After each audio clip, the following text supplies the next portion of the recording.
Welcome to part 2 of building the Mauretania. This is the final part in this series, so stick around to the end of the video and you'll get to see what the completed model looks like. So the time has now come for Mauretania to get her funnels. And we'll start here just from the front and start putting them on. The second one is going to be, I have to force it on a bit because right here this the skylight kind of pushes against the funnel, so kind of have to force this one on. But it's there. And this is the first ship that I built that does not have some sort of cap of any kind, like right here on the interior of the funnel. So I had to paint the complete inside black, that way you can't just look down and see unpainted pieces.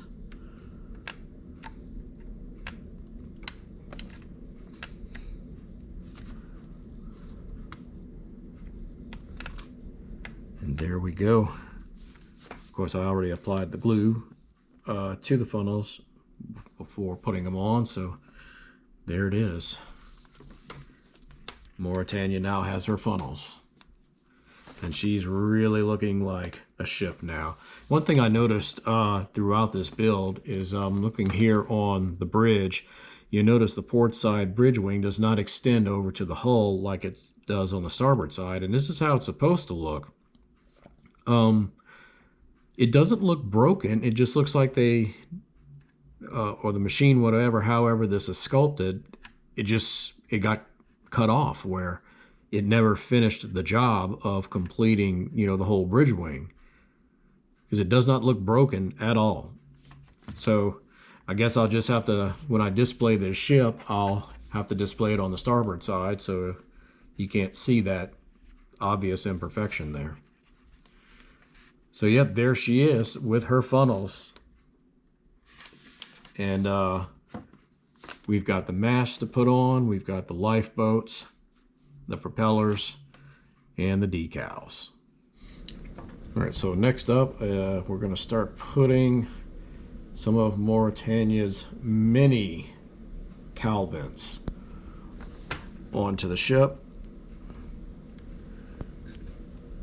And even the word mini might be an understatement when it comes to this ship, because you can see all these large holes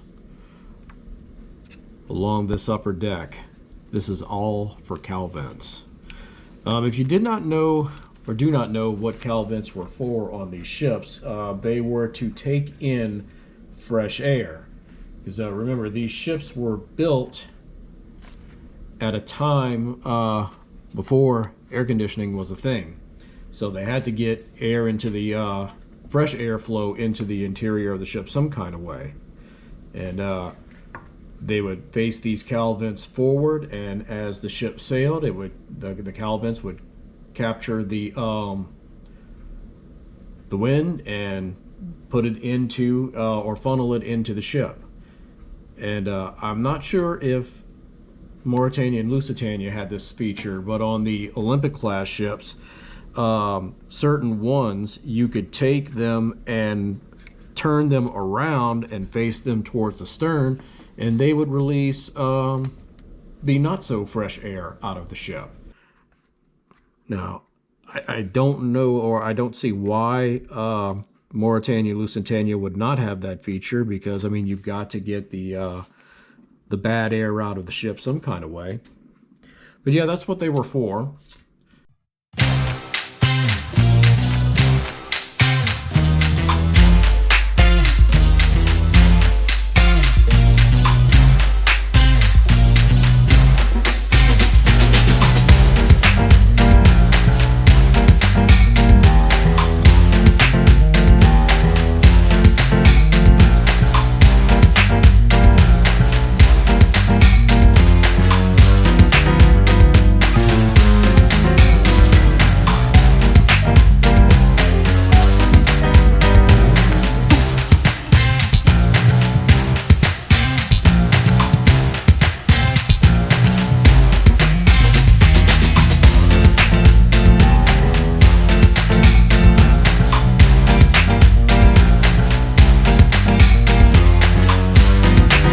we've come to the point where it is time to start putting lifeboats onto the ship.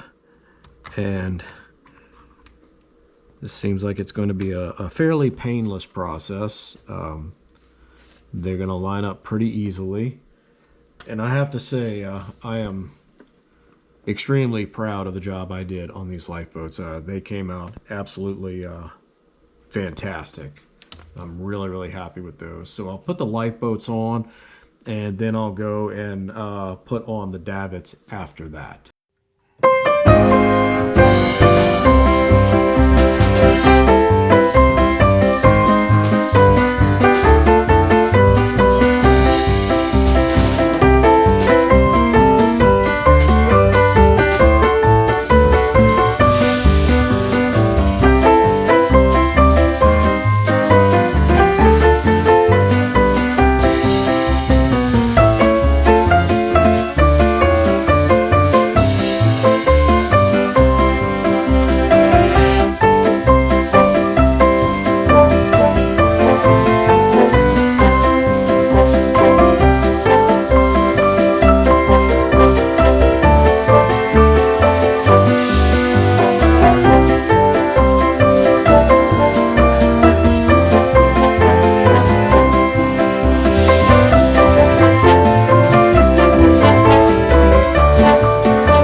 So the final stages of the build are here. I've only got very few pieces left to glue onto the ship, some of which being the port side davits here. I had to make these holes larger than what they were because the davits were not fitting in them. And I had to do that on a few other pieces as well. And the way I did that was I just kind of shoved my scalpel in there and just basically twisted it around. You can see they're going in pretty smooth because of the fact that I did that. So all I did was, you know, see here's the scalpel, and this one right here I didn't do yet. So just kind of shoved it in there like so. Twist it around a little bit, and it just makes the hole a little bit bigger. That way these davits will fit in the way they're supposed to. Another thing I didn't realize when I painted the hull, if you look at the artwork here, you can see where these davits are mounted to the side of the hull, the ship is supposed to be white right there. I messed up and did not do that. I didn't realize that when I painted the ship, but it'll just have to do. Another thing about the color of the ship, you notice like all the skylights and stuff are brown there. I couldn't find any colorized pictures of the Mauretania, so I used her sister ship Lusitania as a reference, and we've got some good reference material for that. There's a studio called HFX Studios, and they're making what they call a digital museum of the Lusitania, and it's going to be basically in a video game format, and it's called Lusitania, the Greyhound's Wake. And I took some screenshots of like their advertisement video, and I was using that as a reference to paint the colors of the Mauretania. So even if it's not 100% accurate, we at least we've got a fairly decent idea of what she would have looked like. Now another thing I'm also going to have to do after, and I had to do this on all the other davits, you can see I've got the starboard side all complete. If you look under here on what I'm going to call the A-deck promenade, you can see the prongs from the davits sticking down in. what I did on the other side after the davits are all dried up is I just went underneath with the sprue cutters and just cut off those excess prongs, so now it looks all nice and flush. So what's left after the davits? I'm gonna have to go and touch up the davits a little bit. I had to paint them off the sprues because some of these last remaining davits broke off the sprues, so I had to paint them by hand, holding them with tweezers. But once that's done, as far as anything else being glued onto the ship, we've got the rudders, the rudder, the propellers, and the anchors, and one small piece that goes up here behind the first funnel, and then everything will be glued onto the ship. I will attempt rigging. If you watch the channel, you know on the first ship I built, which was the little bitty Titanic, I did not do that with that ship, even though it's only slightly smaller than this one as far as scale goes. But I'm going to attempt it with this one because I've gotten better with that since I did that model. And there's just not too many models of the Mauretania out there, so I would like to get a little rigging on this one and try and make it look a little bit more accurate than I did that little bitty Titanic model.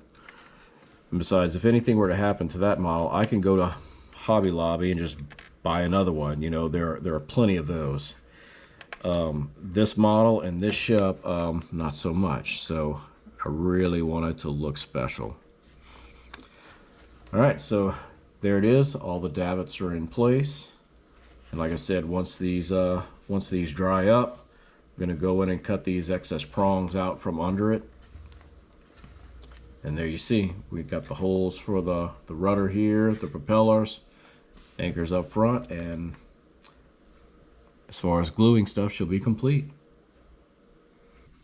All right, so the way they did the propeller shafts were they split them in half, and the propellers were a separate piece. I've already glued the propellers onto one side of the shafts, and now I'm going to encase them and get them ready to put on the hull.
so that will complete part 2 of building the RMS Mauretania.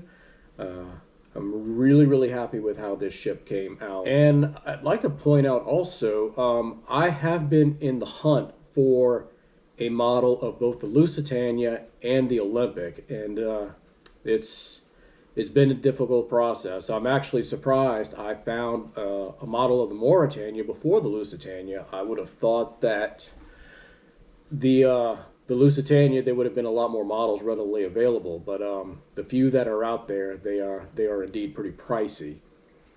But as far as the Olympic goes, there is a model that was made by Revell, but it's been discontinued for quite some time. So I'm just hoping at some point one will pop up somewhere and I could get my hands on it. I've been searching eBay and Amazon for a few months now, hoping one would just pop up, but no luck so far. So if anyone sees any models of the Olympic or Lusitania and would like to share those in the comments, I would greatly appreciate that, so I can see if I can get my hands on those and make future videos. But that is it for this one. Again, I hope you guys enjoyed the build. Hope you guys enjoyed both videos, part 1 and part 2. And until the next time, drive safely.